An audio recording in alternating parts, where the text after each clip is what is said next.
You able to hear us now? Do a On? restart. Am I on? I think they should be. I think. Wonder if they can hear us. Let us know if you can hear us in the comments. They should be. Whenever I checked. Oh, okay, cool. I don't know. It was weird. I had it. Everything was plugged in and it just wasn't working. Well, heck, I guess I'll have to clip this later and make sure that first part isn't involved. Exactly. I don't know where they stopped. They never did hear us? No, they didn't hear anything. Okay. So I guess if We'll you start get a over? redo it. If guess you didn't hear, yeah. So here my dad. If anyone hasn't seen him on Twitter, I know we post a lot, retweet a lot of his stuff. Coordinator and coach at basically every level of football, but the NFL. Coached at Oklahoma back in the day. Knows the game for my money as well as anybody that I see online. And wanted to get his thoughts, obviously Oklahoma fans' thoughts as well about what you think we should be doing, what portal acquisition, where you would like to see us attack the portal, and really wanted to just kind of vent a little bit if you want, or just kind of say what we think is the biggest needs or what we find the biggest issues with.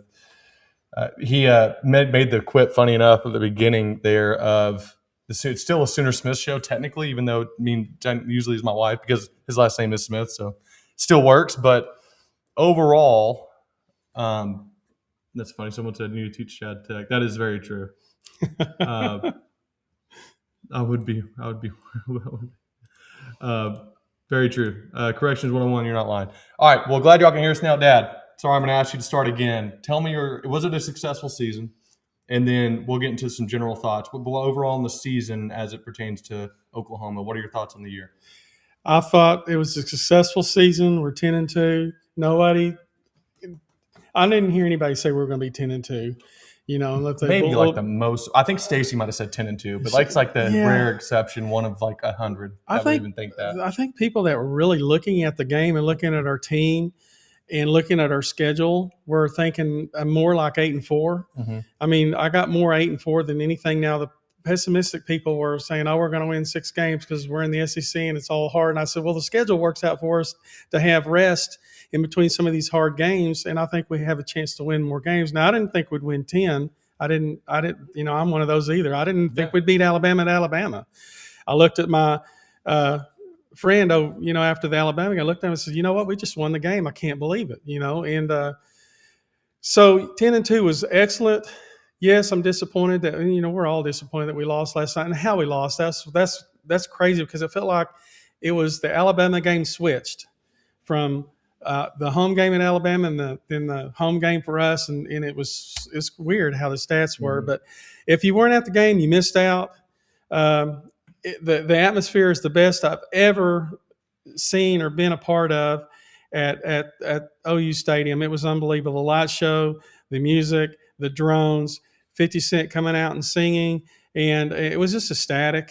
Before the game, oh my gosh, the game day was there. They were dancing around. They even mentioned about the excitement in the stadium. The only problem with us is we lost. Mm-hmm. And that's obvious, but it wasn't because of the fans. We were all involved in it. It was loud, it was exciting, and we just made some errors that we normally hadn't made all year, and it was on special teams. And the biggest part to me is when we dropped the pass to X, and then make that completion. We turn around and we were punting, and the guy just drops the ball. That's not happened all year, and that's a weird deal, man. I mean, it's just like. It's like he couldn't feel. I don't know what it was, but it was weird, and it didn't correlate.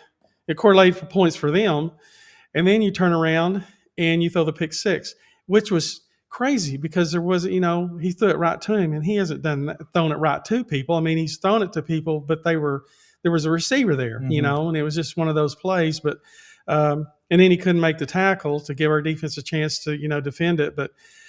I never thought we came off. That kind of killed us almost till the end of the game.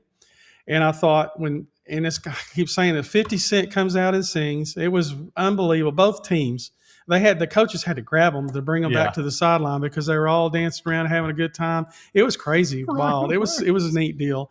And we get the ball, we drive down, we score a touchdown. Ryan Wurs. Yeah. That game felt like me over 4-footers. It was crazy. And Dad, before we get too far down that road, I want to take you back to the X-Rob drop because a lot of people are saying that it was stupid to make that throw. I think it's idiotic to say that that's stupid. I think that you trust a Division I athlete to catch a perfect pass thrown to him. It hit him right in the hand. Whether he scores on that or not, okay, but it's going to be within the 10, 5-yard line. And your offense already has confidence because they've scored 17 unanswered. Right. They're kind of in their zone. They're a little bit cocky with it, if you will. Mm-hmm. You could tell the energy on that team was like, dude, they can't stop us. No. For the first time this year, we finally had a team besides playing Temple or Illinois State. Shout out to them. Hope y'all continue to play well. And you go to that drop where it's like, oh my gosh, because then it was like a immediate hindsight, everyone that obviously became experts right after he drops, it's like, just run 3 yards, get the first. It's like, dude, if he catches that like he should, it's probably a touchdown. Likely you're within the 5-yard line. Right. So did you agree with the throw or did you think it was a – I think every quarterback that's worth any salt would have thrown the football. Mm-hmm. And I'm like you, hindsight's 20/20. Yeah, he probably could have ran for 20 or 30 yards. I don't know that he could, but it was a good pass. The ball was in his hands. He should have caught the ball, and it would have changed the game. It would be 24-7 at that point, Mhm. and completely in control. And the momentum would have stayed on our side. And I think our defense plays better when we have that edge and that attitude. You could just tell. But that was a huge drop, and that was a big. And then right after that, when you drop the punt, and then the next possession we throw this, the pick six, and we're going, oh, what's going on here? But you know what? They never quit. They fought hard. They got back into the game, and after 50 Cent sang, we drive the ball down there and we score a touchdown. We're within what, 3? Yeah. And then the part of our team that we thought was our best was our defense, and I thought we'd really step it up. We've done it all year long, and I really thought we would really, not let them drive the ball down and go score. But great athletes make plays, and they did. And Ty Simpson's good, man. He threw some dimes, and some of those receivers made great catches. We had the guy covered, and he catches it on his back, our defensive back, and he did catch it. But I had to watch that 3 or 4 or 5 times to see. But but it was the right call. But even on that, it's crazy. On that touchdown after we score, we make it a 3-point game. Right. We talked about how the reason why Oklahoma was successful is they had really good defense and they were really good on special teams. Yes. For my money, the best in the country at both. They didn't play like it last night. No. But when you look at continuing to put your defense in positions where the reason why they score right after we score a touchdown is because we have the punt out of our end zone that goes 32 yards. Right. So they go 35 yards to score a touchdown. Exactly. And it's defense, make a stop, but you're playing elite talent on their offense, Alabama's offense. Oh, yeah. And with a quarterback that was gunning it. And, you would love to say just get the stop there, but, it's difficult. And they're a good team. Did I not say field position was what we always won? Yeah. When we played Alabama, do you remember the field position we had? We intercepted, we scored, then we have a short field, and we scored, and we don't have as many yardage production, and they did. And that's why, because we had to start at the 7, the 10, the 25. We never really started on their end of the field at all, I don't think. Maybe 1 or 2 times, I can't remember, but that was the difference in the game. Yeah. So I wanted to go to a couple narratives that I think are interesting to address. And then I want to pull up some film, too, that my dad found, or just to go through, just to get his thoughts on some of the plays that we had. Couple narratives. One, Brent Venables isn't the guy. What do you think of that thought? What do you think about – do you think Oklahoma is good with keeping him as our head coach? Or are you wanting to get in the market maybe next year to start replacing him? There is no way I'm trading coaches. I think he's a great coach. He's great for the kids. He's great for the program. You saw the improvement from last year to this year. We have an offensive coordinator. If you guys watch the film, we really get the film to watch. No, he's talking about the All-22. The All-22. So I get it and I break it down like I'm coaching. And the guy calls plays open. Yeah. There's guys open everywhere. Your players have to execute those plays to make them work, and that didn't always happen. And sometimes that's the front, your linemen, and sometimes that's your receivers, and sometimes that's your quarterback. And your quarterback needs to know on a play where everybody's going to be on that play. He's just got to know. So if he has to pull the ball down, he knows his back's flaring to the left. He needs to see that. And I don't think we're getting that as much as he needs to do. So in the offseason, I think he really needs to work on some of that in his feet. But that's kind of what I saw. Yeah, for me, I'm like – it's like Brent Venables was hired first off to be an expert on one side of the ball, and he made you arguably the best in the country at that side. He hired Nunez, who was our special teams coach. I'm not going to look it up. I can't think of it. But you have – and again, like you're saying, you have to rely on your players to make plays. You had an all-SEC first-team punter, all-SEC first-team kicker, and all-SEC or all first-team All-American kicker in Tate Sandell. And at some point, you just have to say, look, I'm trusting you guys to actually make the play. And how's BV going to ever think his punter's going to glitch mid-snap, mid-kick, and just drop the ball? No, that's not the coach's fault. How is that ever going to be a coach that should – It's not. And I can hear people in the comments saying, or watching this saying, well, good coaching coaches that out of them. Dude, there's something Just you just not- cannot prepare for that. No, I'm sorry, you can't. Your punter just literally dropped it. Like he forgot. Like he thought he was in warm-ups. no, Like when when you're warming up your snap on punt and you just drop it to make sure it bounces flat and right back up to you. That's what it looked like. yeah. And I'm just It was a weird thing. He probably can't even explain what happened because that was an anomaly that's never happened all year. And he's really punted so well, and I think he averaged almost 38 yards per punt, which is not him.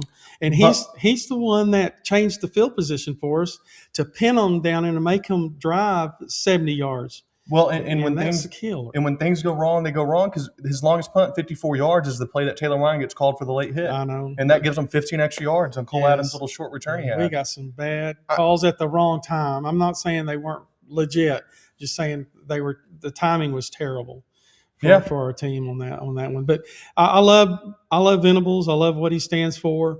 We talk to parents of players, and they always talk about how Brent's like a dad to them, and that's why they came to Oklahoma instead of going to Texas or to Miami or to Georgia or whatever. They just love the environment here, and I think we're going to get some more people, kids coming in here for that reason. And there's just a few things that we need to add to the offense. I think to really. I know you're going to get to that here in a minute, but and I'm not going to go into that yet. But I think he's the guy. You don't want to make a change. I don't know who out there you would get. And and I think we're good. All right, Ben Arbuckle, you kind of already mentioned it. Maybe there's not much to add to what you said. No, I get people are upset with him. I get that I do think that there are times when he goes away from what is working well. We talked about that Deion Burks screen pass. It's basically an extension of the run game. Right. That he goes away from. I don't know. And maybe it's the fact that our offensive line isn't the best right now. You can't. Because I don't like that we don't have a running back we can give the ball to 20 times a game. No. Like you look at we talked about the Georgia game whenever we lost we were up by 17 in that game, we ended up losing. Right. The reason we were in that game is not Baker. He had a very mid game for him. Right. It was Rodney Anderson running for 207 yards, That's right. 7.7 yards a carry, and 2 touchdowns. They had a pretty good offensive line. They had literally the best offensive line in the country. Exactly. And so, like Arbuckle, I think all you can do as a coordinator, and correct me if I'm wrong, obviously, but you just if you can scheme the right players open, that's what your job basically is there to do. It's very kind of simple. Yes. Can you scheme it open? Well, here's the deal. You've got 2 freshmen. Yeah. True freshmen. They played high school football last year. Yeah. True freshmen. You got a redshirt freshman, and you're asking them to block some of the best defensive ends and D tackles in America, and they're in the SEC. By and large, they did okay, but they're not there yet. And they need another whole year to really get better. Maybe, and they're going to get really good. And I'm going to let you finish your point, sure. But I mean, like when you say like they did all right, okay, they might have done extremely well for true freshmen. Yes, but they did. Extremely well for true freshmen is not that good for SEC level play. It's not That's good what your enough. point is. I think You're not saying they're bad in terms of like they're doing as good as they can do with their talent and how much they just haven't had time to develop. Right. They've been thrown in the fire basically. They're elite talent. I mean, don't get me wrong, but you got to have the experience. There's some things you probably want to talk about. What they don't see when defensive line do some twists and stuff like that. But that is a problem. And here's the issue. So Arbuckle's calling plays, and he's having to create yardage by his quarterback and making every decision on every play. If you have a run game that you can run the split zone, just regular zone, or any of that kind of stuff, and you're gaining yardage, then he didn't have to make every decision on every play, and it makes it easier. It makes the defense have to defend the run, and now the pass, all that passing stuff opens up, and it really helps, the offense. So I think he needs, let's give him another year. He's going to have his quarterback back. I think we just need to add some stuff to it. And let me ask you this, because I feel like a lot of people forget this when they look at – because eventually, literally every time you talk about the offense, it's going to go back to Baker's year and Kyler and all them, which I made my whole rant last night that apparently everyone forgets that, we didn't win much. We didn't win a natty when Baker and Kyler and them were here. So, as good as those teams were, they weren't good enough to get the job done. And people will say – and I never heard people say, it's Lincoln Riley's fault. He's a bad head coach. Mm-hmm. It's Baker's fault. He's not good enough, not getting the job. It's all this – it's at the end of the day, you either win or you don't. Right. And for some reason, whenever BV loses or whatever, it's always on him. It's never it's never X-Rob, make the catch. That's not on Right. Venables. Punter, don't drop the ball literally in the middle of your punt. Right. That's not on Venables. There's a lot of things that happens that are out of the control of the coach. I know. Where it's like Hey, we romanticize those years as if we won national championships with Baker and all them. And at the end of the day, we weren't good enough teams to win them. no, we're going to have to win Big 12 titles. Titles, That's which it. yeah. Don't get me started. I remember talking about that. I just, and for whatever reason, I feel like if we were losing these games 38-35, people would be more happy. If we were losing these games 55-50, because I think obviously scoring points is more fun to see. Right, it is. But you just saw, look at the A&M Miami game, 10-3. They lost by a touchdown and only scored 10 and only gave up 10 points. Right. How upset are you at your offense if you're A&M? I know. And they're supposed to be really And good. A&M's offense is supposed to be the best. People were saying they were unbeat. They were up there with Ohio State, unbeatable. I'll be honest with you. Well, we're ranting on a different subject. I want to just talk about run game. How important is that? You cannot have a good offense if you can't You run got to the ball. have a run game. I know Alabama doesn't really have a run game, but it is good enough. And they've showed some burst in the running game that's they've done some really good things. But their bread and butter is a pass because Ty and the receivers are elite NFL players, and Ty Simpson's an NFL quarterback. Mm-hmm. I don't know how successful he'll be there, but he's going to have that opportunity. And that guy can. Some of those passes were amazing that he threw, and they were right on point. So. You've got to have the run game, man. I wish we'd run the counter play, and I don't think we're good enough up front yet. I think we'll get there, that we can run some counters and some boots off of that really make the defense. It's a stressor on them when you can do that kind of stuff, and we ran that a lot. With Lincoln Riley was a counter play, so we all knew it was coming. Can you stop it? That was the key, and a lot of people couldn't. So I think we'll get to that, and I think X-Rod is really good on when we run split zone and that kind of outside zone. I think he's good at reading that kind of stuff. Right. And so we'll see. Is there someone asked if you think maybe they might make some position changes? I don't know, but Brent to me, Coach Venables to me is. I think he's a loyalist kind of guy. He's sometimes you get so loyal to He almost be to a fault at sometimes. To a fault a little bit. There was in the running back room. That was my only issue is I don't know what their eyes are seeing in high school players or in the portal. What they think's a good running back versus another coach, because that is a talent. And when you're coaching college ball, that's what it is. You've got to be able to see that talent in what they can bring to your club. And you got to have a talent for who's a great – he may be a 5-star, but he may not fit your system, or he's not really that guy. And there might be a 3-star, but then you go, hey, this guy's the guy. And he may end up being that guy, and it happens all the time. But the running back thing, I think we've missed on some people. And that's kind of obvious. And – there's a guy that's not there coaching now that I think that did get to bring the big boys. Kel Gundy? Yes. And I was there coaching when he was playing, so I kind of know him. But he had the eye for it. He saw it, and he brought a lot of great running backs to Oklahoma. And I wish we would get back to that and create. If we want to win national championship, I think you need to be able to run the football and take a little pressure off your quarterback. And we have it there. We just need to add some components to it. I always say this, that you listen to any of the elite, quote unquote, coordinators, Lane Kiffin, Lincoln Riley, Steve Sarkisian, they're all you can pull up there. I like pulling up their coaching conference clips, where they teach some of their basic. Lincoln Riley said, my offense is centered on the run game. He goes, you don't see it because of the explosive plays and Baker throwing it and Kyler. He goes, I am dying to run the ball. I have to run the ball to be successful. He's been lucky to have some of the most talented quarterbacks in college history on top of that. Exactly. But Sarkisian, run the ball. People bring up Arch Manning, and he's played better on this last back of the season. He certainly has. Credit to him. The reason they beat A&M is not because Arch Manning played some crazy good game. He had 170 yards passing and a touchdown. It's Trey Wisner running for 150 yards and averaging 6 yards a carry and running for 2 touchdowns. That's how you go on the road and win. And we asked John Mateer to do things that no other quarterback at the playoff level gets asked to do. No. Now, it's not, again, it's like we said last year. It's not that John doesn't bring it on himself sometimes. He certainly does. But the fact that we don't have an ability to run the football with the traditional run game successfully or consistently at all at Oklahoma Right. you got to get that fixed first and Right. foremost.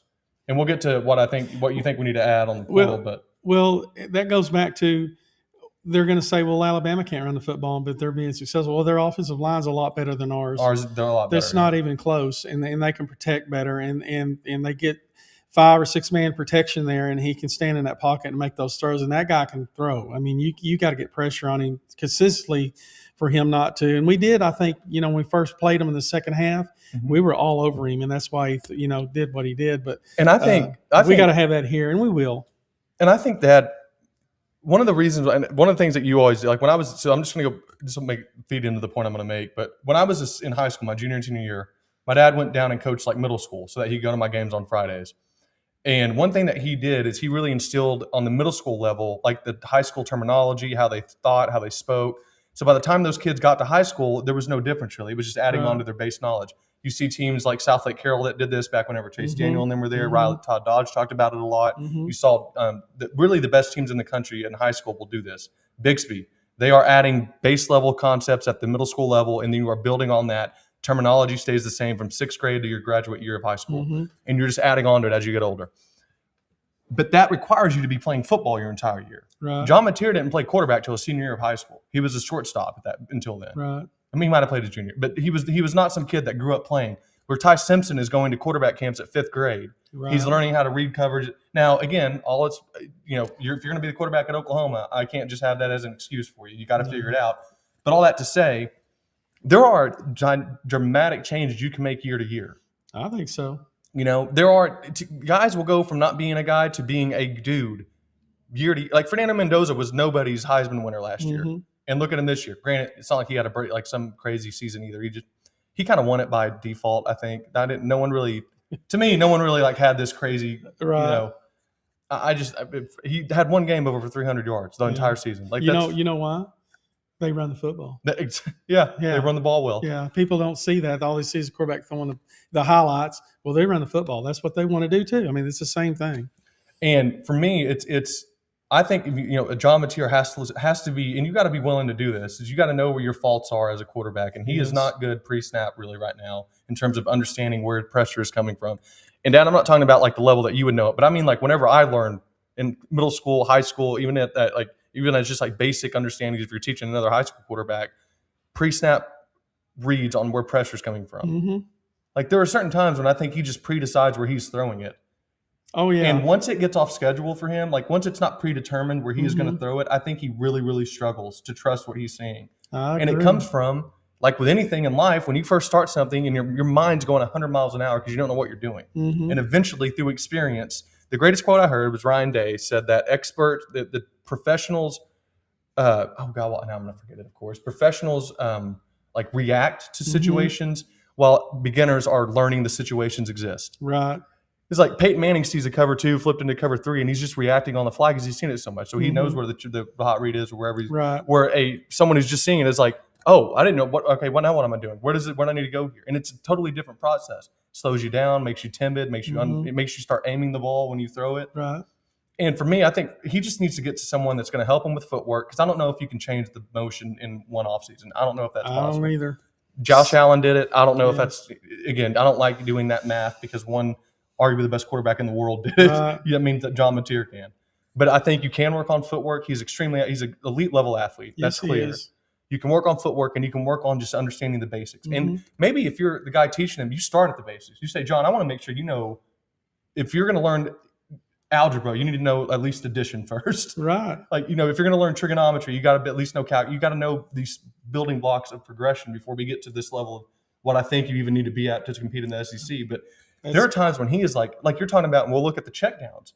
They're open all the time. He could, and I hate, forgive me for saying his name. He could Tom Brady the heck out of people. Just throw to check down to almost win every game we play. Yeah. And then the check downs kill you. Yeah, because if they're they're there for a reason. If they're not having a block, they're out there and they're.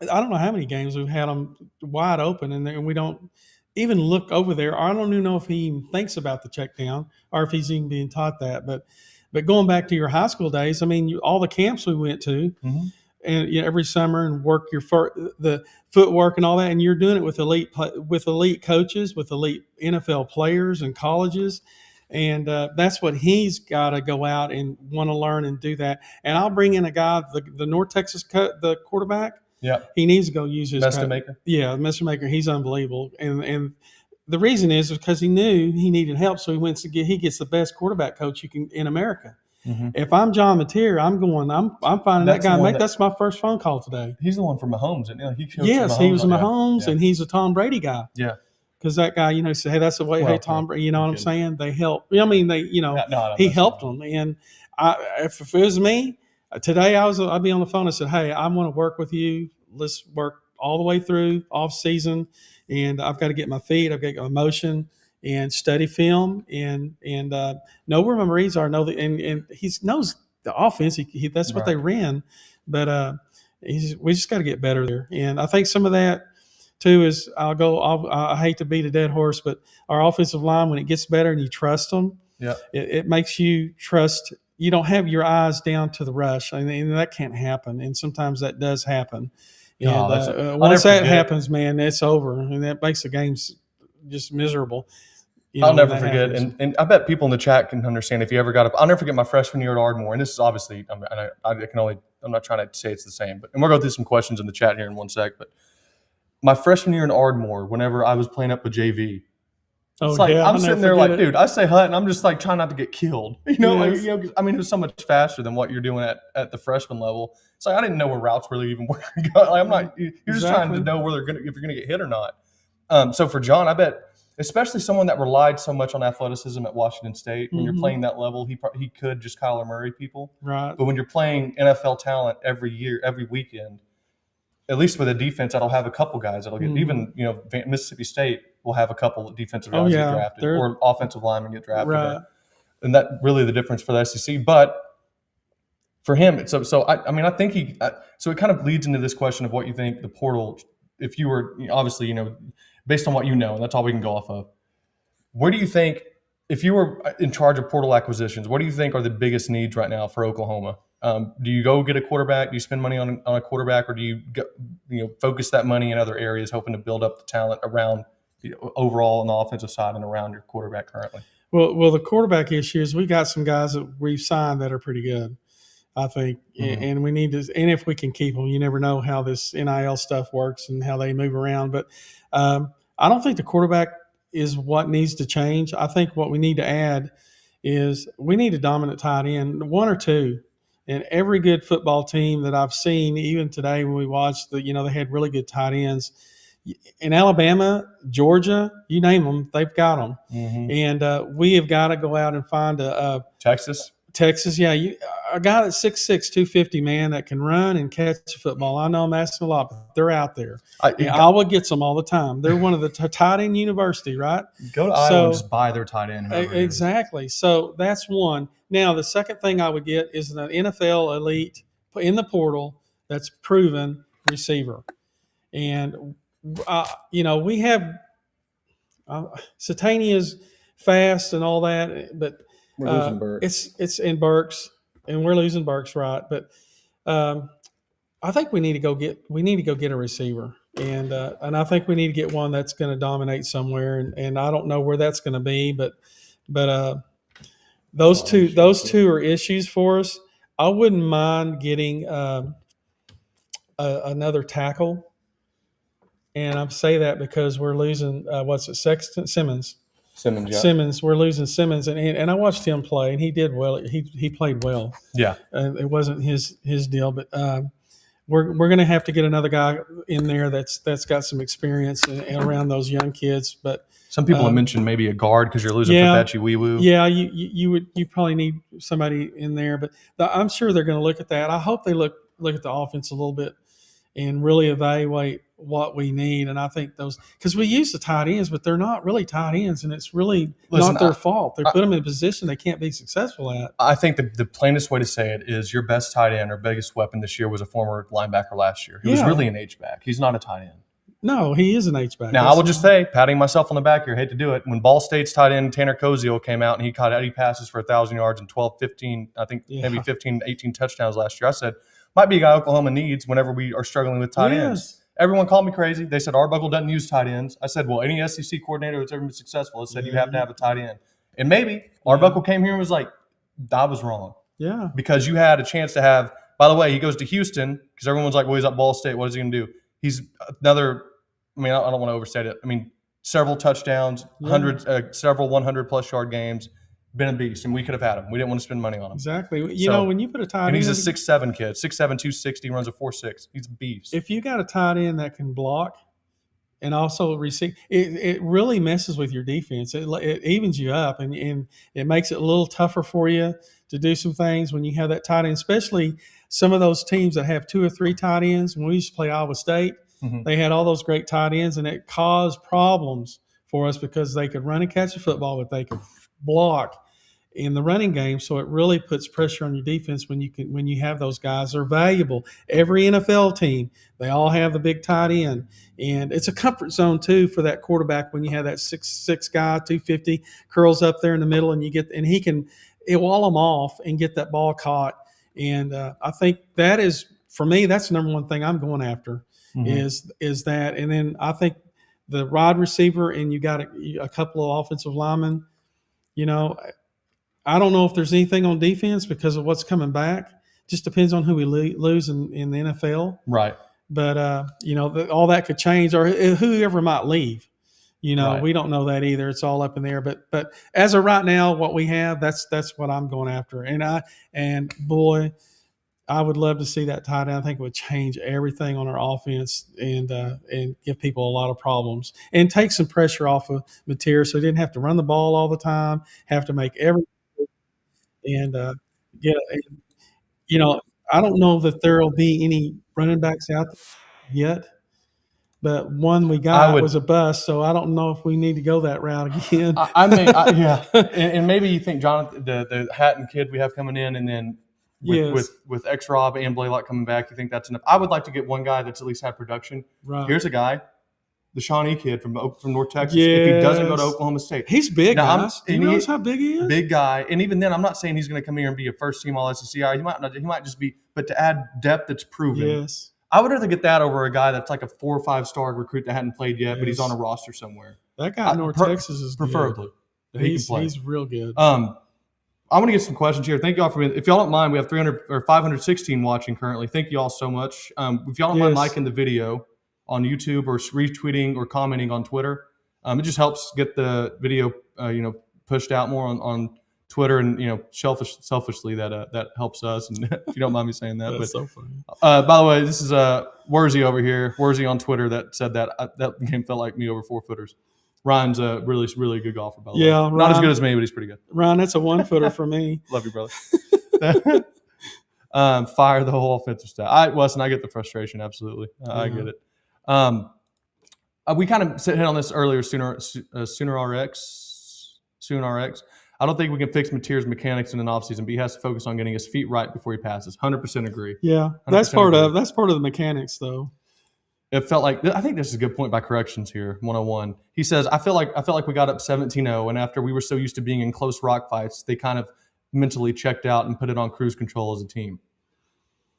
I mean, I can get where I understand the logic of that at least. I don't know if that's happening. I mean, I don't know, but it does seem like, man, that's a drop. I bet X-Rob Pet catches 9 out of 10 times. It's just but even if he drops the ball and we get the punt off, and he punts it normally punts, then we're fine. We're fine, right? Yeah. If we're not in that situation. So I mentioned this to my dad. I mean, even last night, our defense gave up 3 touchdowns. It's not like they gave up 10 of them or 5. Like they never had a game this year where they gave up more than 3 touchdowns.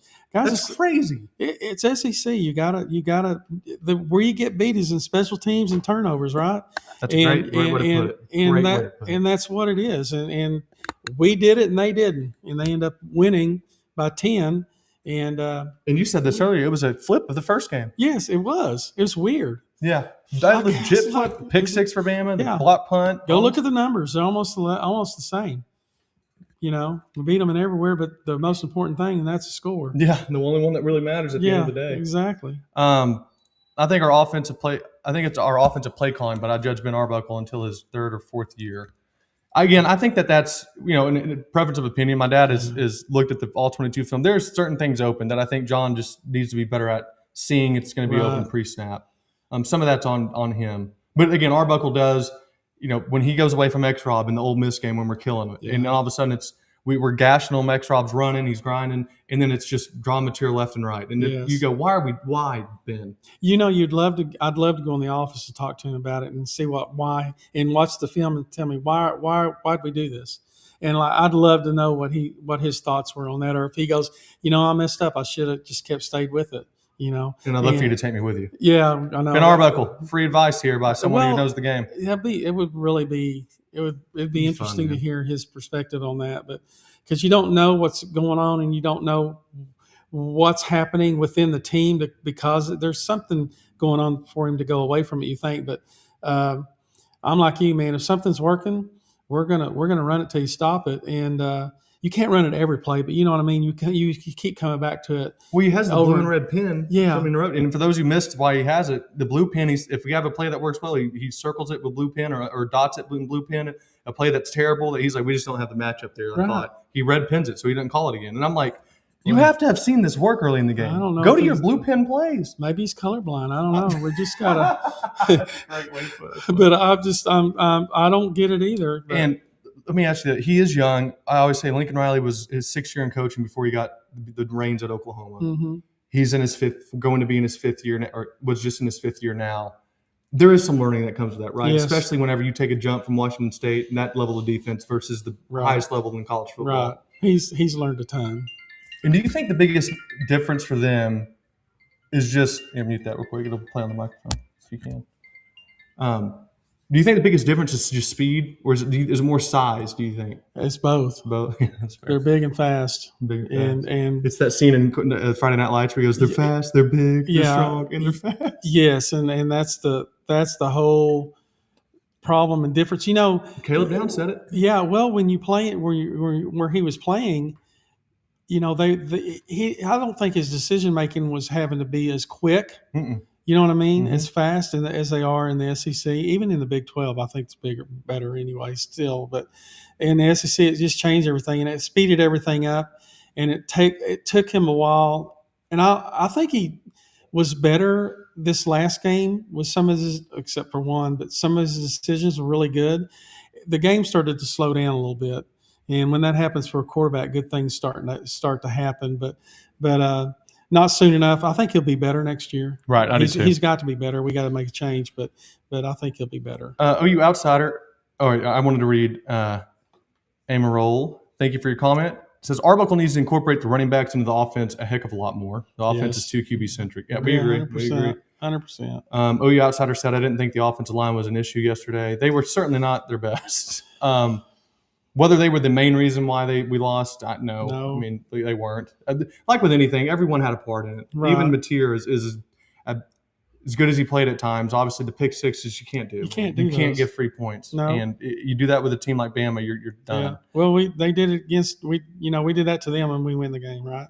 Mm-hmm. At Alabama. So Soon RX says tight ends, wide receivers. Yes. That was during our portal conversation. Yes. Needs to be a QB race. They need a new position coach. They need new position coaches on offense, says Sean James 5-3. I don't mind bringing in a quarterback that wants to be a piece or wants to be a guy that wants to be. I just look to get a solid quarterback at that level. It is going to be. Hold on, time's here. All right, my dad's got something for work. He's got to check on. I think the problem is that at that level of talent or ability, you're looking at $1 million plus. I mean, to get a left guard, I can just tell you from fact, knowing how much I know some of those guys went for, it's $650,000 to $950,000 just for a guard, a good one. Tackle, you're looking at $950,000 to $1 million. And to say, like, I get where people want to have a quarterback come in that's going to compete with John. I get it. I want it too. But you have to be realistic. And do we want to spend real NIL dollars for a quarterback when we could spend that money on two really, really good defensive linemen that we need for depth now? Because we're losing. Don't forget, we're losing Grayson Halton and Dominic Williams. Do we use that money to go get some pieces at linebacker? Because I think Kip Lewis is going to, from what I'm hearing, he's going to go to the NFL, and I think Kobe McKenzie wants to go to the league too. And I think both of them would do a lot better coming back for one more year. The NFL is a completely different animal. Kip, as good as he is, be more of a will linebacker on the weak side, but he is, I think he could do really well for himself to come back, gain another 10 to 15 pounds of muscle, continue to keep his feet with him, and then he would have, I think, a really good career at the league. Kobe McKenzie is not fat laterally for the NFL yet. And he has really improved from last year to this year, but he is not there yet. So I think him leaving would be a mistake. But if they want to leave and fulfill a lifelong dream of theirs, then so be it. I mean, it's their life. They can do whatever they would like. But one of the things, by the way, the Tanner Koziel kid who I wanted, 65 receptions, 650 yards, and 5 tuds as a tight end. By the way, one of the best blocking tight ends in the country as well. Just a guy we could have had.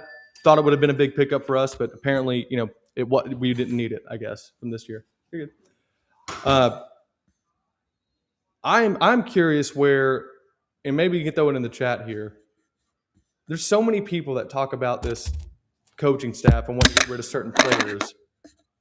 And Mom just dropped the microphone. Here, hand me that. You're fine. What coordinators are you wanting?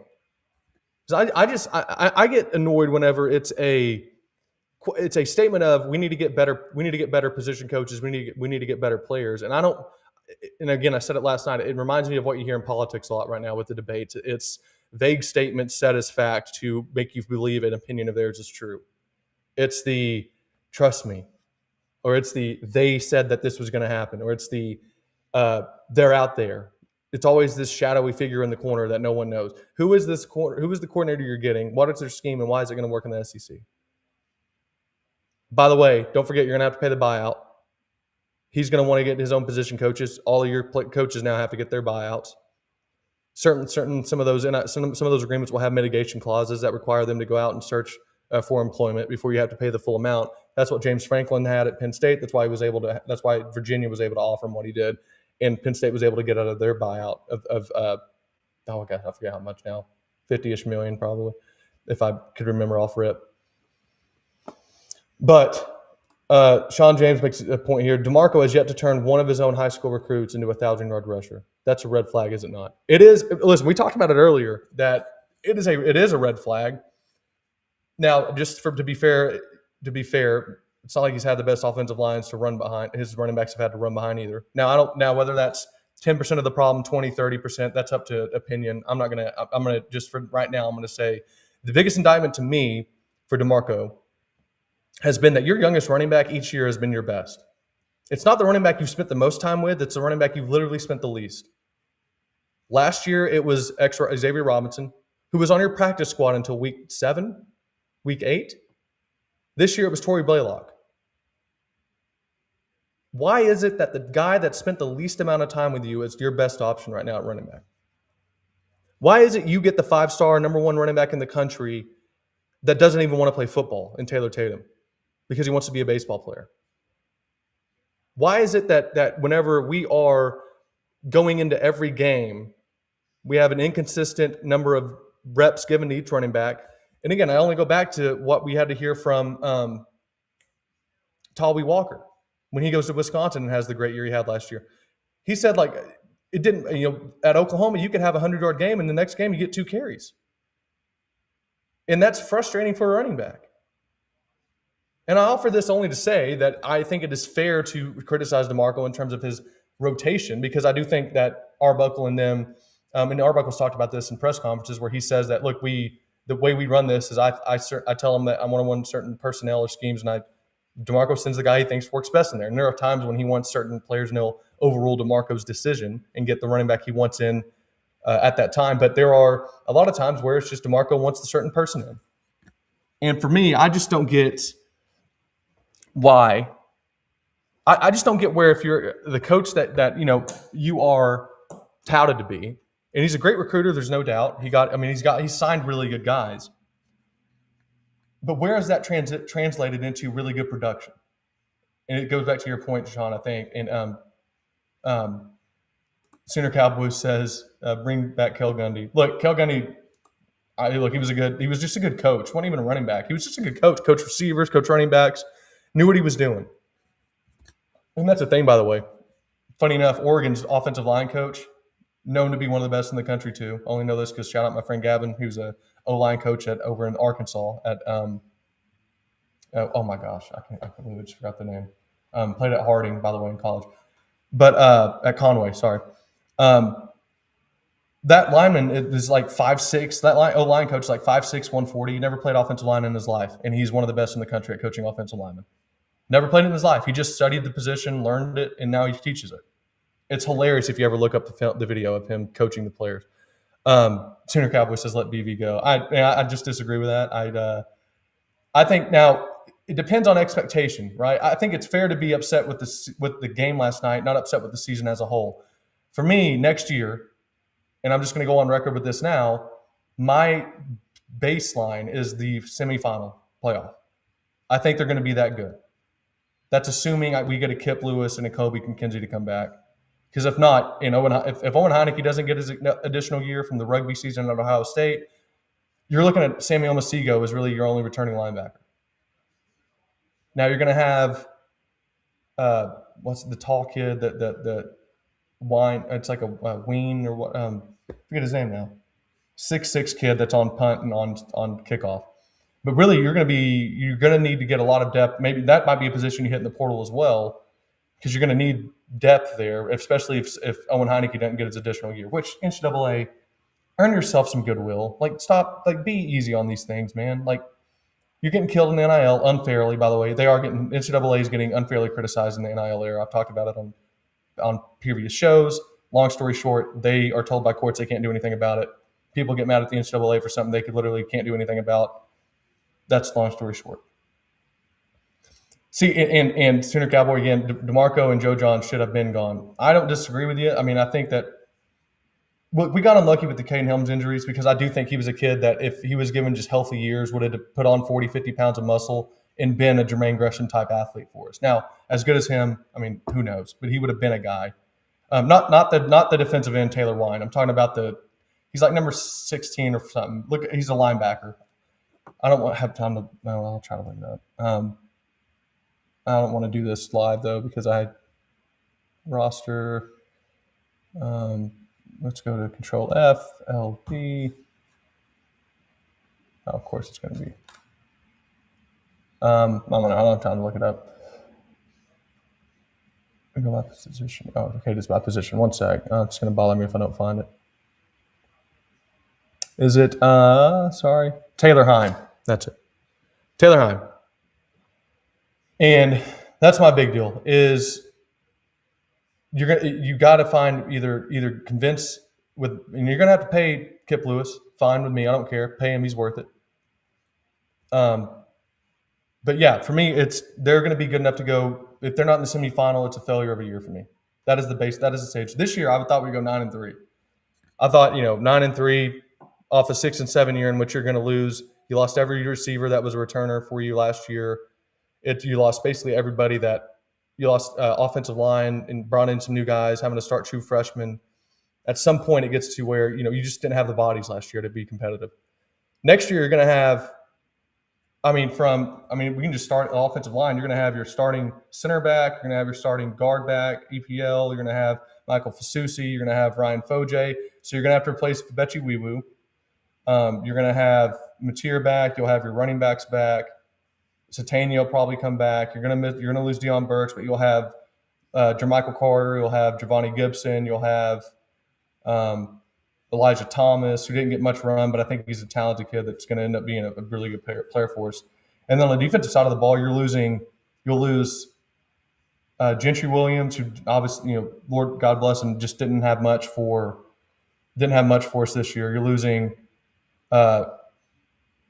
Grayson Halton. You're losing Dominic Williams, and likely Owen Heineke. It depends on that appeal that he has with the NCAA.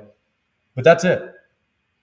You're keeping probably the best two interior defensive linemen in the country in David Stone and Jaden Jackson. And you're losing Mason Thomas, by the way, as well. Yeah, that's a big one. But you're gonna keep Taylor Wine. You're gonna keep Marvin Jones Jr. is gonna be gone, but he's wanting a starter. I'm trying to think, just starters right now. You're gonna get Taylor Wine back. You're going to get Danny Okoye back. You're going to get Marcus Strong back. You're going to get your corners back for their junior year. I think Peyton Bowen comes back. I think I don't know if RSJ can come back or not, but I believe he can. Now, let me see if he redshirted this freshman. He might have been on special teams. Real quick, defensive back. He's a senior. Where's the games played stat here? He had 14 total play. He may not have played. He may have redshirted his freshman year, actually. I don't know. I can't see it. It's not on here. But yeah, it says 14, so I'm assuming he redshirted, so he probably can come back. Johnny Boy says, need to send Buckle and Mateer on down the road. Man, if my dad's able to get back on, man, I think Arbuckle actually was pretty solid this year when you look at what he actually schemed open. I think Mateer leaves a lot to be desired in recognizing the matchup and where he should go with the ball. I would even go as far as saying 20% Arbuckle, 80% Mateer on just the inability for the offense to really get something going. But to even look at last night, Satania's wide open on the first play of the game for a touchdown. If John just waits 1 second, doesn't rush, and he throws it to Satania, it's a touchdown. That's assuming he doesn't have X-Rob hands and drops it, I guess. But still, you can only do so much as a coordinator. Your job is to scheme the play. If you scheme the play, you have to rely on your players to execute it. They didn't many times. You go back to the OU Texas game. There's guys running wide open down the field. John just doesn't see them. And John's going to have to be real with himself. He's not a player right now mentally that makes you worry about whether he's going to see the basics. The check down's open all the time, and he needs to develop touch on the check down. He rifles them way too much, way too often. And by the way, what does that come from? It comes from a quarterback not being sure what to do, and at the last second he goes, oh, check down, and just rips it. And I am not going to really put a lot of that on Ben Arbuckle because at some point, you can only do so much as a coordinator. He did have times where he went away from things that worked. We all get annoyed by that as fans. I totally understand. He's got to get better at that, and he'll have things he improves on as well. Sean James here says, we definitely need bigger wide receivers, 100% true, to contest for jump balls and down the field targets. That's if we have QBs that can throw out more than 20 yards on the field. 100% right, man. If you look at last night, what did they do in the key moment? They said, Jeremy Bernard, this isn't even really a play. It's just you run straight and be a better athlete than Jacoby Johnson. And he mossed him. Makes a heck of a catch. I mean, that stuff you can't guard. That's just being a better athlete. And Jacoby Johnson's a heck of an athlete. Ask anyone that's ever seen him play at Mustang. He was an unbelievable player. He's an unbelievable basketball player. He's a crazy good athlete. He's 6'2". He's not some small dude. He is a guy that just causes a lot of issues, or it causes a lot of issues when you have dudes you can just throw the ball to. And from what I've heard from donors that are big money guys, they're spending a lot of money in the portal on some really, really key positions. What's up, Dad? Hey. One of those being wide receiver. And I think they're going to go after a big-time tight end as well. But I think they are in the market this year as opposed to years past for big-time receivers. Mateer wasn't as bad as J.A., but was still below average. Yeah, Mateer left a lot to be desired. I want to be fair to these to quarterbacks, and I'm overly protected probably just from the position experience. But we asked Mateer to do something no other quarterback in the SEC or in the playoffs is asked to do, and that's everything. We ask him to be the best runner on our team. We ask him to throw the pass. It's literally John Mateer make the play, or offense does nothing. Every other team that you can mention or talk about, every quarterback you can mention or talking about in the playoff that's successful has a solid running game. And I'll go far as say this, and I challenge any OU fan to prove me wrong. Any quarterback that Oklahoma's had that's been good has had a solid running game. Oh, yeah.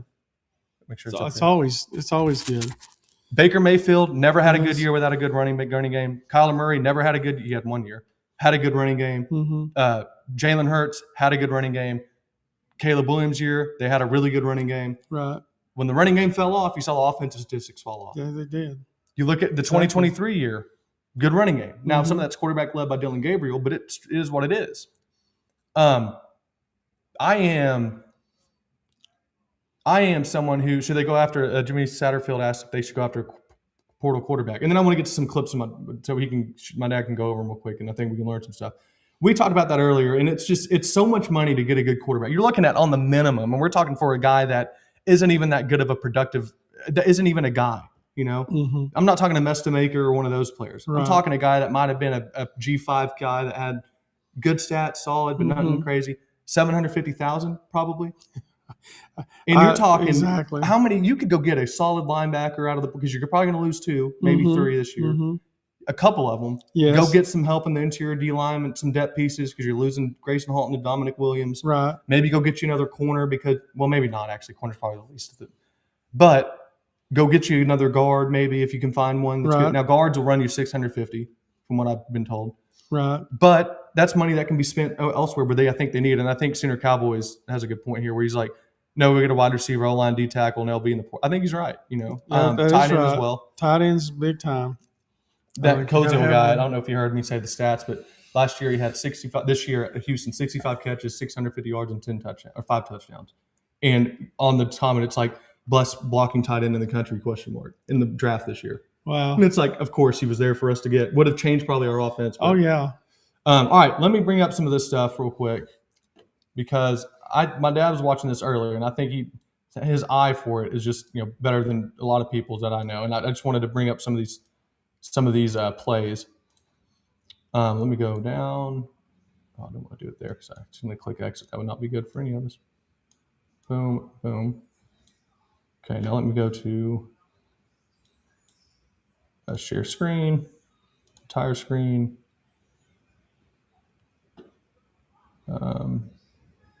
Here, share. Y'all can probably see most of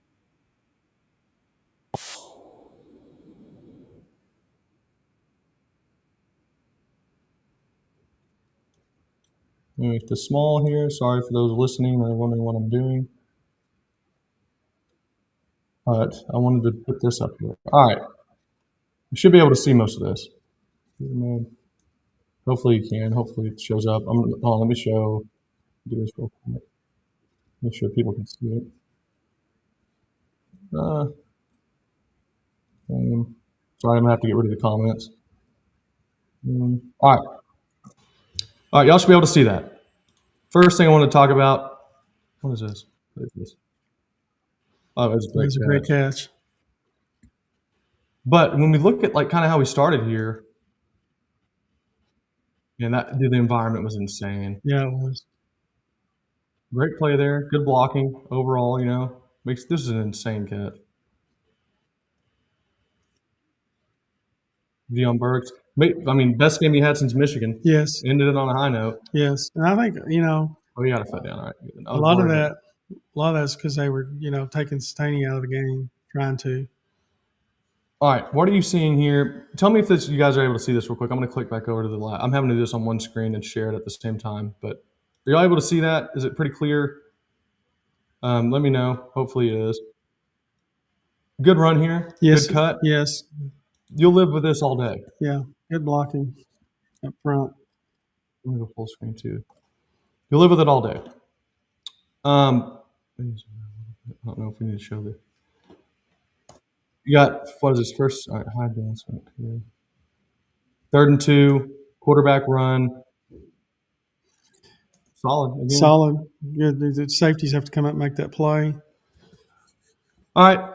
You got 3 by 1, it looks like. Tight ends kind of shifted back right here. Got a motion with the running back. And Dad, when you're seeing motions right here, what are you seeing as a defensive coordinator? What is the defense trying to do? What does it show you what kind of defense they're in if they're not moving? Well, if they don't move, it's telling them to run in zone. A lot of times they have to move to man up on that running back. And the reason you do motion a lot of times is to see if they're zone or man, and he kind of gives it away. So, and it also changes. So it depends on how they call their defense. But in some of my defenses, we would change a call here if he's on one side or the other to make it feel like we had an advantage, especially in the run game. Mm-hmm. But they do that a lot, and just we do the same thing on offense. We're doing a lot of this stuff that they're doing, but it just changes what you're doing up front. And a lot of times I always tell my guys it's like eye candy. They do a lot of that stuff just to confuse you, get your eyes away from what they're really wanting to do, and so that it's just pretty standard for offense. But defense, you got to adjust. It's always adjustments. We're always reacting to what they're doing. And they're doing a lot of stuff nowadays. And so you got to really make it simple when you're making calls. and we'd always make calls from the sideline to get it changed. And I think Coach Venables does that. And it's just a single, simple call to get it done, and you work on it all week. Look at this stuff. Yes. Well, they're setting themselves up to do some things on the outside, or a blitz are coming. And I always talk about look at Kip Lewis on this yes, side, and then watch where he ends up blitzing from. Watch him right here. He ends up being almost that left edge. yes. And when they do those twists or those stunts and stuff, they should have markers there to where they're where they're supposed to be. I wanted to use that on just that Marvin Jones Jr. one you talked about. Yes. But this is where, like, this is stuff that you can work with. Like, this is early in the game. Obviously, you're more fresh, but Fasusi planted on pass protection. Really good job. Your other two freshmen here planted. I mean, this is great. And look, that was that's a seed over the middle. Yes, that's a great play. I mean, it's a dime. This is a good throw. John, feet calm, throws on time, and rips it. Yes. I mean, and early on you saw that, and I was like, oh, he looks healthy. Yes. And he looked, when he runs earlier, you'll see it too. But by the way, if I'm a quarterback, like just going back basically, I'll never forget when we were at the Todd Dodge camp, we did this stuff. We have two receivers, three linemen, or three defensive players like they do here, what they call the triangle. If they're looking in, it's like if he would only have these two over here, and tell me if I'm wrong, yeah, but I'm assuming man to man. But if it's just this, you're probably guessing it's zone. Yes. So now where's your zone beater?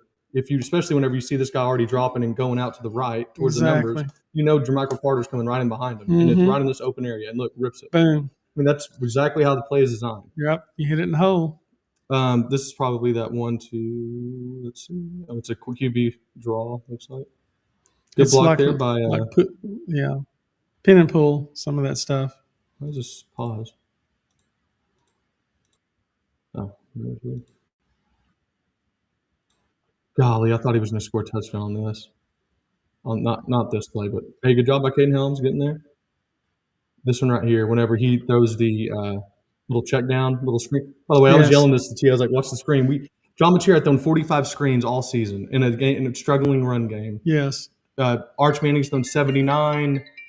And does that work again? I've got to get that. All right, forget it. And, Arch has thrown 79, and I think even who else was it? It was Arch, and then who was the other player I was thinking about? Ty Simpson, the other quarterback, has thrown 70. It was like 72, I believe. And it hits it perfectly. Boom, right there, nice and soft. And then, I thought he was going to keep his feet here and score. We were right on this edge, too. I didn't realize he stepped out way back. Frustrating. By the way, look at this mossing people. This is hilarious. I love it. This is that same play they ran against Michigan, by the way, if you're wondering. Bink, where you going? Safety. Division I safety, elite level safety at Alabama gets absolutely stoned right there. Great block by Jermichael Carter again. Touchdown. Oklahoma, for the first 20 minutes of this, looked like they're going to win the national championship. But let's fast forward. I know there's a lot of good things that happen. This is one that he brought up too. Obviously, the tight end here gets a catch again. I guess we can watch this real quick. This is a fun play as well. This stuff is just really good. It's a good job by John selling out the QB run here that he's going to run up. They step up. You see how it affects his safety right here that's sitting back. Watch him come up once John acts like he's going to run here. See, he stepped up and run right behind him. Stuff works, man. It's pretty good, and that's schemed up. That's a pretty good call by Arbuckle. But there are some funny things that my dad saw. This is just a good catch here by 7. A good throw and catch here. Back foot, lays it out there, and just, good catch by 17.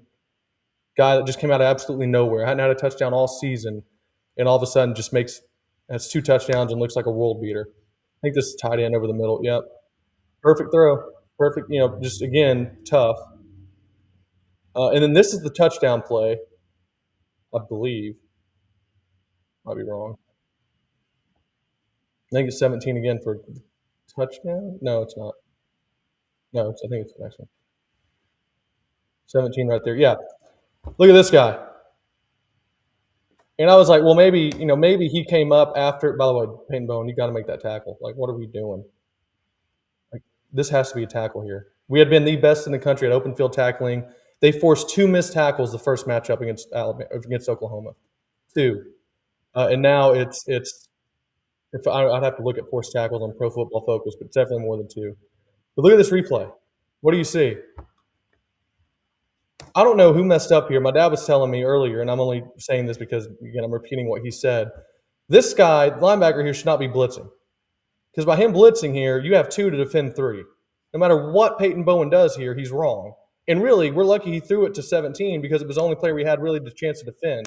Because he's wide open. I mean, a second before, even before he throws this. Let me go back here. Y'all can see this. Again, he blitzes here. So now we have 2 to defend these 3.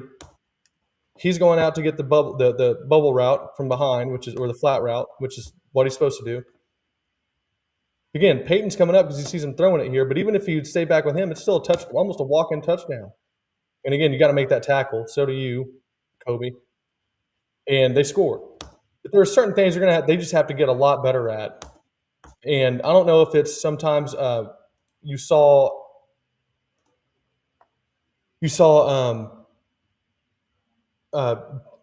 former players talk about, BV has a new scheme every single week, and they have some busts that just leave people wide open. And man, it makes it tough where if you continue to do that over and over, it eventually gets you beat. Want to go to a couple other ones here. There were some decisions later on. That's a touchdown. Oh, this right here. By the way, I want to make this point very, very clear. Anyone saying that John Mateer made the wrong thought here is just wrong. It's an idiotic thing to say. Because I know what you're going to say, right? Let's just go ahead and address the argument up front. Chad, he could have ran for the first down. First off, you're ignoring this guy's right here. He probably beats him. He probably gets the first, but it's not like he's going to get a ton of yards. Also, you're ignoring the fact that is a wide open Division I athlete that has hands, apparently. Apparently not. You take that 9 out of 10 times. 10 out of 10 times. That's an explosive play. If he breaks this tackle, it's a touchdown, but at least you're within the 15, 10-yard line. In a game in which, man, you are reeling offensively. You're dealing it. You're playing confident. He makes that catch, and it feels like there's nothing Alabama can do to stop Oklahoma. It feels like there's nothing they can do. And I know that the hindsight 2020ers out there that want to make the point and act like it's some smart thing to do, say, well, he should have got the first there. Yeah, but if he completes that pass, we're talking about one of the best plays. This would have been better than the Satani play. By the way, also, don't know why we, again, don't know how to pass off and not let free rushers come. Absolutely unblocked. John Mateer makes a great play by avoiding the sack, throws an absolute seed, and your running back drops it. It's inexcusable. And I'm of the opinion, I just don't know why some people want to stick to the John Mateer made a mistake throwing that there. It's just not a mistake. It's just not a mistake. He's got to be able to trust his teammates. If you're going to tell me that my running back's going to run wide open and it's going to be a play that, yeah, I could disagree with DMAC. DMAC's wrong. He's wrong about that. He just is. DMAC's wrong about that. There's plenty of, if you want to bring up former players, there's plenty of former players that say that's a fine play. You should have thrown it there. DMAC's using hindsight. If I told DMAC, hey, DMAC, on 3rd and 2, you're going to get a wide open receiver that's going to hit him right in the hands. I don't tell you if he catches it. Would you take it? DMAC would say yes. He's using hindsight. I think that is a insincere argument from DMAC. And I like DMAC and Barry Show. I think they're really good. But I think he's wrong about that. I think he's 100% wrong about that. And you want to know why Oklahoma didn't win this game? At the end of the day, it's because special teams didn't show up. The way we've won games this whole season is defense plays dominant and we flip the field with special teams. And this is, it's just inexcusable. It's just inexcusable. Grayson Miller, what are you? You're a first-team All-SEC player. What are you doing? There's no excuse for it. And you're lucky, again, your defense, and people always ignore this when they just bring up how many points our defense gave up. Guys, they gave up 3 touchdowns. They never had a game this year that gave up more than 3 touchdowns. That is insane. That is insanity.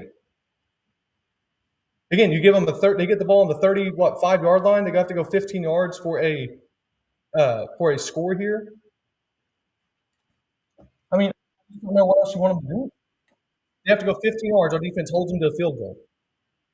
Or actually, they score a touchdown here and to make it 7-0. I'm thinking of a different one. But like I just don't. There's so many points in this in which our special teams, and we saw it later on with the horrible. Oh, I clicked way too far behind me. Right here is where I meant to be. Marvin Jones Jr. makes a great play again. I don't know what this right tackle is doing, but no offensive line coach. So I'm not gonna make that case again. Wish he throws this a little bit more in front of him, but I mean it's a explosive play over 20 yards. Throws a little high. I think from the aerial view, it looks like he's trying to fit it in a certain level, like a level throw, like a two ball, if you will. And so he threw it a little high and right. But this right here is John needing to do. And I asked Gabe about this, and kind of he commented enough back, lucky enough back to me. So it's kind of because when I first saw this, again, just watching it, like, dude, our offensive line, the black line's where the ball started. How is their pass rush getting 8 yards deep? Derek Simmons is literally 10 yards behind the line of scrimmage, still trying to block their guy. Now, what's frustrating is look at this down here. That's your check down, wide open. And John's trying to make a play, but I get the offense. This is where the offensive line I thought left a lot to be desired last night. And John just can't do this right here. Can't do this. What do I think he sees? Well, I think pre-snap what he was reading was this. You had a guy way off and probably thinking what they say is cover zero, which is just man-to-man with no one back, no safety back. And he thought that with him that far off, he was going to throw just a 1-2 step hot route and that Keontez Lewis would stop about, where the zero is on the 50. So you see him get this, boom, and he's throwing it. And where does he throw it? About where he thought Keontez Lewis at the 50 would be. Instead, what you had was he sits because they end up dropping this guy back to cover Keontez Lewis deep. And if he throws it if he ends up throwing it here in the hole, he would have had a pretty nice solid game. But that's called making your mind up pre-snap and not noticing the changes right before you let it go. He had a second there. I mean, he did the fake clap and had a second. I am, frustrated. It's annoying. John Mateer owned it after the game. Wish he would have made this tackle as well, but that's the same guy that had the pick six against who was it that he had the pick late in the game? Was it Tennessee, I think, maybe? I think it was Tennessee. But it's a good play, man. It's just a good play by Bernard. He's a good player, man. And I thought he fumbled it there, but he didn't. It wasn't a fumble. Good play here. Ryan Williams. I don't know. The fall off from Ryan Williams has been insane. One of the best receivers last year, now just drops a lot, which is kind of crazy. Had it there. Got to catch that, Satania. Just got to catch it. I know people are going to say it's behind him, guys. You got to hold Division I standards to Division I players. That's a catch you got to make. You just got to catch those in big time games. This is just a great catch, great ball. I mean, it's just unguardable. I don't know why I would love to see the all 22 on that because just a great one-on-one throw. I'm trying to get to these deals that my dad pointed out. Let's see here. What do we got going on? Let's see. Running back. If you know that you got a guy going to your right in Jaren Kanak, and the offensive line is zoning to the right or blocking to the right as well, and they're going to leave the left edge open, you probably want to block that dude and not leave him as a free rusher. Like, look at this. They're all countering because you're doing a play action here. You want the defense to react to it, and you just don't block them. That's where it's like, man, that's not a John Mateer thing. He's got to let routes develop. You got to have time to let something get going. Maybe and he sees this guy rushing free right off. Because you see Deion Burks down here. Watch. Deion Burks right here. And I think he's about to let it rip, but he sees this end coming scot-free. And he's like, I got to get out of here before I have do something catastrophic. And it's a free rusher. You just can't have those. Now, 2nd and 15, this is why it's important to stay in front of the chains. Because I know a lot of people are also going to say, John, you got to get the ball out. Look, you got to let routes develop when you're 15 yards away from a first down. And it's just, some of this I don't think is just on. He tried to stay in the pocket there. That's just getting beat. Man, it's just tough. And then this was just a brutal call. The holding call here was just, oh, man. I mean, it technically was. I mean, he's trying to break back out. Yeah, I mean, you can't do that. That's definitely right there a hold, if I can zoom in here. It just seems like, man, I wish they would have seen Armis and Thomas getting his helmet almost taken off. Well, I think it happens this play. Yeah, what are we doing here, ref? How do they continuously miss our best edge rusher? Look at that. I mean, how do we miss that, guys? I mean, maybe he didn't hold on to him enough. I don't know, but that's a huge play. 3rd and 5. It's going to be takes him out, puts him in field goal range. It just changes the entire complex or makeup of the game. Yep. Thought he did good there, getting some extra yardage. Whenever the pocket kind of broke down. This is the one my dad pointed out to me too. Watch this defensive lineman right here, number 97. Watch how many guys block him and watch who gets the tackle.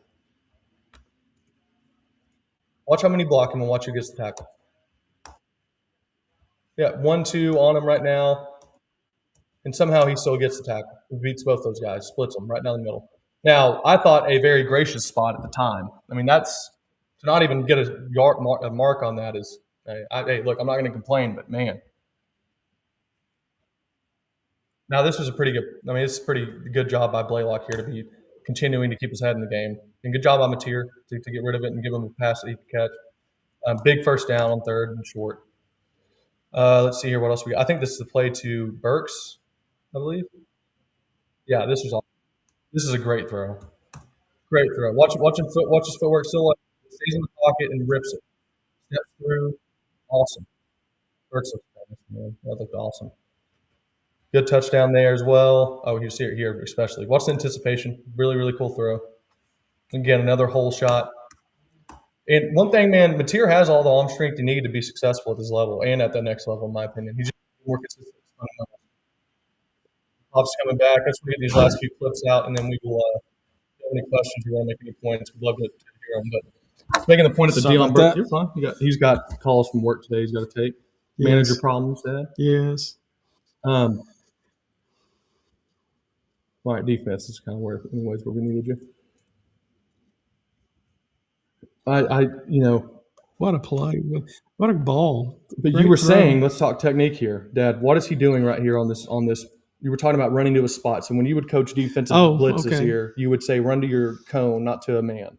Right. We'd have stakes in the field and we do blitzes. 97. Yeah, 97. So if he doesn't do that and he runs like he's running now, he's just blocking himself.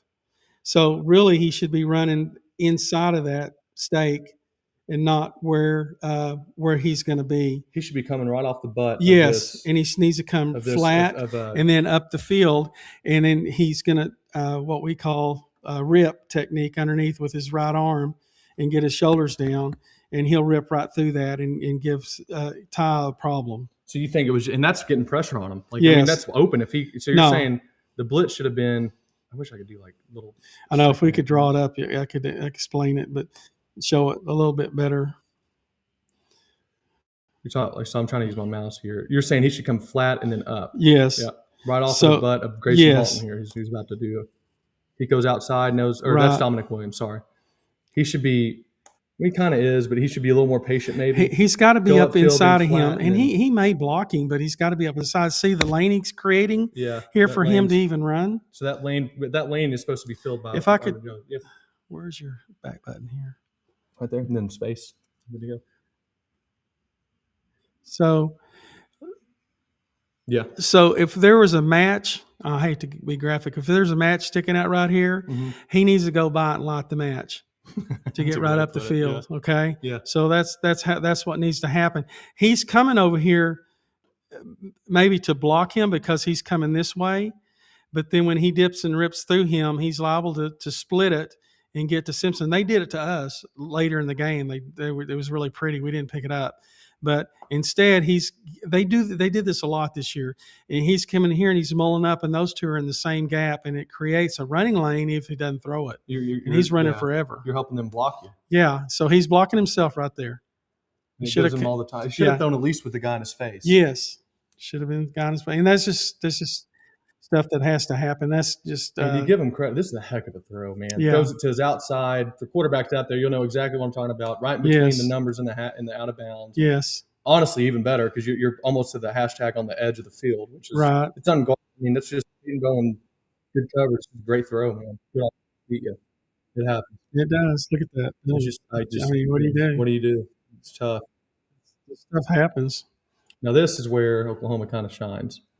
Delayed blitz here by Owen Heineke. Kind of. Yes. What is he doing right here, Dad? He's kind of late on. Is he spying him, or is it just a delayed blitz? Because he's right here, Owen Heineke. I'm circling him.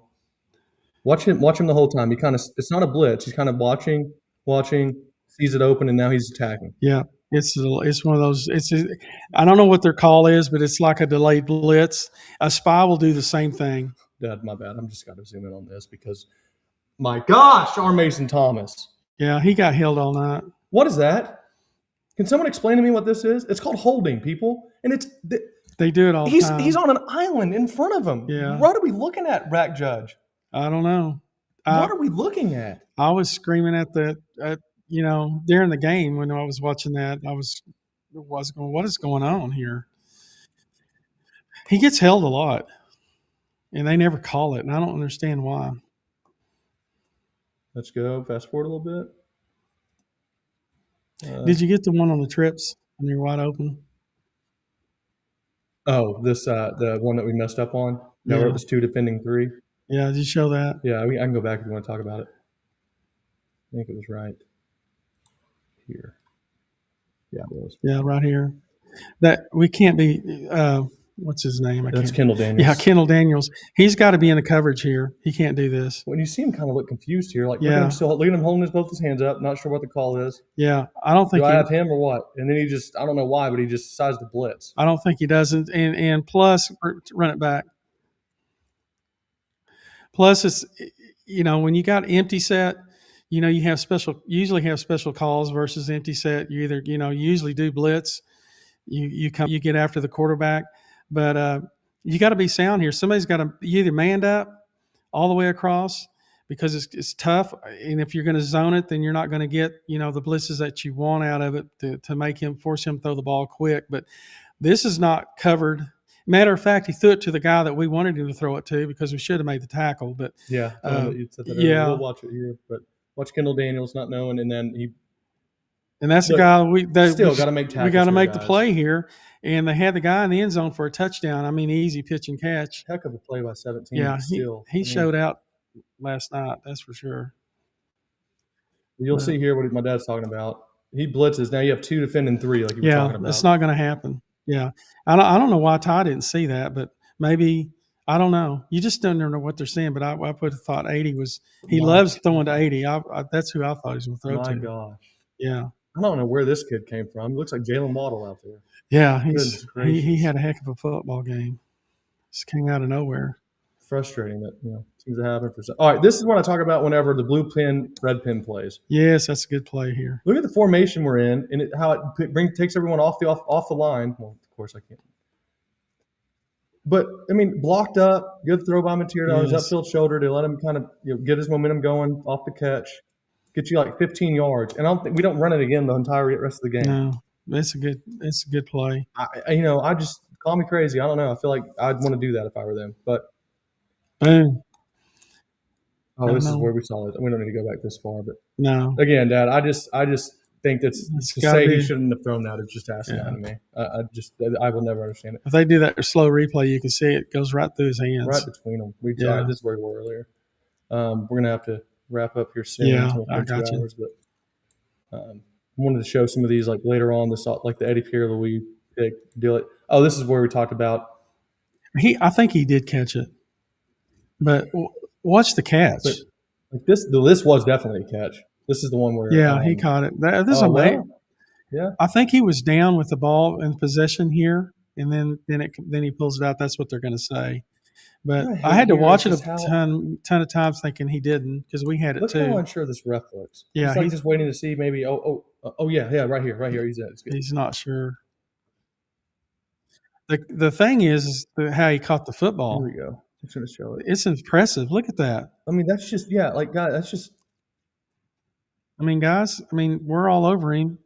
And guys, I'm going to be honest. That's a catch. Yeah. If that's switched, and that's it's Giovanni Gibson doing that to one of their right. Screaming that, hey, look, he catches it 1 foot down, 2 foot down. Not only that, makes a couple moves, still has possession there. He still has it. And then once he hits the ground with his whole head on the ground, the ball pops out. That's a catch all day. It's a catch. Yep. It has to be. Yeah, it's going to be fair. And this one here, normally Wine Taylor will make that play. You know, he missed him right there, but he usually makes it. He knows it too. Mm-hmm. He just came just a little late. Running back did a great job of pushing through here. Pretty strong-legged kid, man. Yeah, true freshman, 6'1", 240. Yeah, and so he just plowed right through there and made that play. And that, doesn't really happen to us very often, but came at a bad time. But that thing right there is set up by that. But great. I mean, guys, that's just a great play. And with all those great plays, fine. But if we don't make those silly mistakes here at the first half, and the score's totally different, and the momentum's totally different. And I think that I think we'd had a chance there at the end. If all that stuff didn't happen, we'd win the football game, but we didn't. So it's that time of looking over and looking back and try to enjoy the 10-2 season and with a loss. I'm sorry. You want to talk about this? Which one? What were we doing there? I remember that. It was like at 17 minutes, I think. Yeah. Oh yeah, it was back here. 17 something. Ready? It was this. I think it was this play right here. Sorry for the bad. Yeah, it was this. It was this. Watch. This is where you were talking about they're young. They got to get better at these certain things. Oh yes, right here. Those two, the left tackle and left guard. Eddie Pierre-Louis. This is Michael Fasusi, redshirt freshman, true freshman. Yeah, and Eichert always talks about the guard. He's just got to get better, and he will. But look at his head. Look where he's looking. His eyes, and then he's got to know that this could happen, and because they work on it every day. And then he doesn't block. And 17. People wonder, John, you got to be strong. He sees guys. You can see this through periphery. You're not blind. And he's trying to see if he can run out and make a play somewhere. They got to be able to pass off simple twists concepts. That's pathetic, if I can't say. Well, it's based on being young and being experienced, and obviously he's got to get better, or somebody else can play there eventually. So he's real physical and all that. But even Eichert said, he has a lot to learn with his feet and his base, and knowing that there could be a twist in here is what I call it. But I almost think too, Fasusi's probably look at Fasusi watching him the whole time here. Yeah, he's the same. Oh, what the heck? Watch Fasusi. He kind of sees it happening. Oh well. Oh, no. Yeah, and he came off late, but and sometimes he he's a freshman, high school kid playing college football. It's crazy. But those are kind of things that will get better in the offseason. They'll really work on that stuff. It's a great play there. I thought we were going to score here. I thought he was gone. Yeah. Frustrating, man. We had, such good moments. Why can't we? I mean, it's just – I don't know if it's – I mean, what's the pickup here on offense for this blitz on the outside? Your tackle's got to be – Yeah, they're not passing at all. Right. So he's not seeing it coming. He's got to know that there's a potential that this guy's going to – because as soon as he crosses his face, he's got to let go to see what's coming on the outside. He's just telling you what he's doing. And he doesn't get off. He'll get better at that. Mm-hmm. Those are tough, man. Even those easy seasoned guys, sometimes give that up. And this one here, you got to block the most dangerous man. The most dangerous man, and that's that's him. They do a good job here. They got two guys on the outside, so he's thinking he's going to have to take the inside guy, and that guy's coming, and he drops. Mm-hmm. And so it messes him up by not taking the inside guy. But he should always be inside out. Exactly. Gabe makes that point too. Yes. And people, John just gets rid of it. He probably had something here with if you look at what he had set up. Yeah, if we don't get the pressure there, we're good. The back has to go where he's going. You might have something here with Burks beats his guy on his route if you don't have a free rusher that just has no one in his way at all. Exactly. There are certain things, man, you just can't help. John needs to improve a lot, but for this, I think everyone's gone too far, and it's only John and Dwight Arbuckle. Guys, they need to get better in a lot of positions. And that's a big miss. Some people thought that was good. I don't know. It must not have gone over. I don't know. It didn't matter. The rest of it. Would talk about which one? No, that's good. We're good. Did you talk? Is there one you want to talk Nope. about? I think specifically? we went through all of them. That's good. I mentioned Cuevas, the pass that we had early on, that he had early on. The pick six was. Here's what I wanted to ask out on this. For me at least, whenever I was, on hot routes at least, what was the first? That was probably first and second and 13. He thought cover zero for those, which means no one back, right? No safety back, but man to man, they're manned up. For me, I think he thought Keontez Lewis, he's playing, 10 yards off of him. He's thinking, sit here and you get this one-on-one, make a miss, or, you get 5 yards and you're in a third and at least more manageable. I think that he made his mind up here. And even though he does this false clap, he doesn't see this guy dropping, which means obviously this dude's going to run or at least be in the flat right here. Because I think he knows this guy, or Kanak, is there. And if he goes to Kanak runs the flat, he's got to have someone to take it. Mm-hmm. Of course, Kanak runs in the middle. You got him open right there, even if you want. But I think John just had his mind made up. Yeah, he did. I think that's. Tell me what you see or whatever. But I mean that's kind of what I think that's what he saw, and it wasn't really there. And he has Lewis. It's like a cover 2 look. He had him in the seam right there. It's wide open. You'll see it in the replay. Right in the right window. there. He's right there, and that's where you want to hit it. Susie runs well for that size. Yeah, he does. Totally apart from the play, which is horrible. Yeah. Look how well he runs. Right. That's a true. I mean, he's moving his feet. That's impressive. Yeah. It's amazing how fast those guys are. Mateer had him, and he just ran right by him. It is. It's frustrating. All right. Well, that is pretty much. Well, let me see this. Remove from scene. Here we go.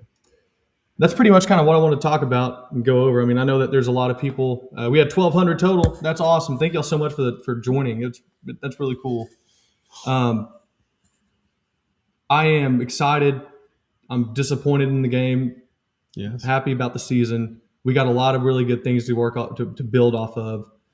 Listen, you have talent. It's young, but the benefit of it is it's young. Yes. Meaning they're going to be back and they're going to continue to get better with technique and with just being stronger and the mental, just knowing what you're getting into each game. It's not new to you now. Right. And they've seen it. The experience, man, means everything. Experience means everything. It does. And we should be better. And I think they'll be held accountable for that if it's not. But we should see a lot of improvement. And if we get the people in the portal that we want to get, that I think we need to get, look out. We could be really, really, really good next year and take a little pressure off our offense and defense and have our offense score. If we score 24 points, we've always said we thought we'd win, right? Yeah. And we did. And our offense was better. I mean, we did score, but we can't let them score on us. The difference. But I think we have a lot to look forward to, man. I'm just telling you. And I think our offense can change. Yes. I think our offense to me reminds me of our Grinch defenses, where if they start off hot and everything's going well, they'll look pretty solid. They'll look good but they can't. What unconfident or teams that don't have, I think, the mental makeup needed to really to push past adversity don't have is when that first thing goes wrong. It is a drop your head, look at each other, point the finger. Not that our offense does that necessarily, but I feel like you saw us in the early when everything was clicking. It looked like that first 20 minutes looked like the best team in the country. Yes, it did. When you look at how our defense is playing and our offense is playing, if you turn on those first 20 minutes and had no idea who the teams were even, and you were just someone watching for the first time, you would say, dang, this Oklahoma team, are they even beatable? I guarantee you. Exactly. And then it's like that drop with Xavier Robinson even the defense giving up 75 yards. Look, Alabama is talented. They're going to they'll get theirs every now and then. Right. Once X-Rob dropped that pass to me, it was, oh, shoot, that was a chance. That was an opportunity missed. It was a big opportunity missed. And it was for me, and I felt like, I think you'd agree, if you almost felt it in the stadium. Because everyone was everyone was reeling. Everyone was so ready for that catch and a big another explosive, whether he scores or not, you're getting at least 3 points from there. Right. And people were ready to just be up, and he drops it. Now it's only, did you not catch it? You're punting. Right. And it's just totally flipping everything. And then that's when obviously the drop, but before then. And you're like, I know. That sequence of football was the most frustrating thing I can remember. Ever. But I think that if our offense can, and I only bring that because it shows if you get the right mindset in there and the right players, you can totally change the whole view of your side of the football. I think so. Now, it takes time. I think that they have the foundational pieces to build off of for next year. Yes. and Mateer needs to improve. I think your worry is that if he doesn't, it's going to be another tough year because you can't turn the ball over in the SEC. No, you can't. Now, there are quarterbacks that definitely improve year over year. Joe Burrow is the classic example everyone goes to. His first season at LSU, he has 50% completions, 16 touchdowns, 5 interceptions. And then the next year, now Mateer's not going to do that or anything close. I only use that as an example that players can improve year to year. Right. And Joe Burrow, obviously, you can't. Yeah, if he improves just a little bit, it's going to be huge because it's just the little things. And once he fixes that, I think we'll be a lot better.